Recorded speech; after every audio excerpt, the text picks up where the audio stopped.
আসসালামু আলাইকুম। আপনাদেরকে স্বাগতম অ্যাকোয়ারিস্ট বিডিজনের আরও একটি নতুন ভিডিওতে।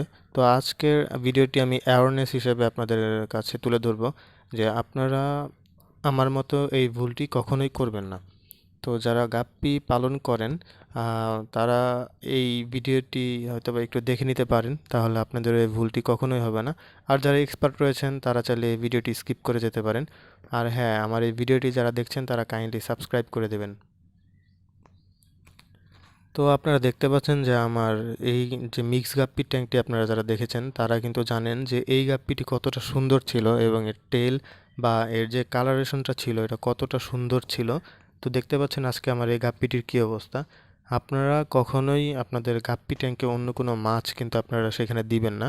দিলে আপনাদের মাছেরও কিন্তু এরকম অবস্থা হয়ে যেতে পারে। তো আমি এটার কিছু ট্রিটমেন্ট করি, যার ফলে এই মাছটি এখন কিছুটা হলেও মুভমেন্ট করতে পারছে। এটি গতকাল আহত হয়েছে। তারপর এটি আমি ভেবেছিলাম যে মাছটি হয়তো বা বাঁচবে না বা এরকম কিছু, কারণ এটার অবস্থা খুবই খারাপ ছিল। এটা শরীরের বিভিন্ন জায়গায় ক্ষতও ছিল। তো কিছু ট্রিটমেন্ট করার কারণে এটা কিছুটা সুস্থ হয়েছে, এবং কী ট্রিটমেন্ট করেছি সেটি আপনারা যদি জানতে চান তাহলে কমেন্ট করে দিতে পারেন। আমি পরবর্তী ভিডিওটি সেটার উপরে বানিয়ে দিব। তো আপনারা জাস্ট দেখতে পাচ্ছেন যে গাপ্পিটির কী অবস্থা হয়েছে। এটি কিন্তু নর্মাল গাপ্পির মতো আর সুইম করতে পারছে না। সো দেখি আমার এটাকে সুস্থ করতে কতদিন টাইম লাগে। আপনারা যদি চান তাহলে আমি এর আপডেটও আমি আপনাদের দিতে পারি।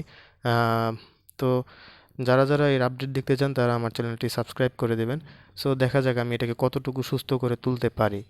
আপনারা দেখতে পাচ্ছেন এর টেলটি একদম পুরোপুরি নষ্ট হয়ে গিয়েছে, এবং এর যে ফিন, এবং দেখতে পাচ্ছেন যে মাছটির কালারই নষ্ট হয়ে গিয়েছে। এটার আর আগের মতো কালার নেই। তো এটির গায়ে কিন্তু খুব সুন্দর শেড ছিল, সেই শেডগুলোও কিন্তু নষ্ট হয়ে গিয়েছে। তো আমি ট্রাই করব যে এটিকে আবার আগের অবস্থায় ফিরিয়ে নিয়ে আসার।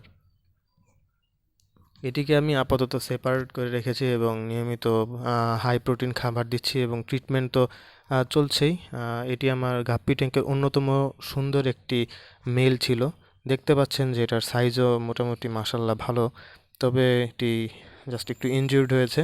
তো দেখা যাক আমি এটিকে কতদূর সুস্থ করতে পারি। তো সবাই মাছটির জন্য দোয়া করবেন।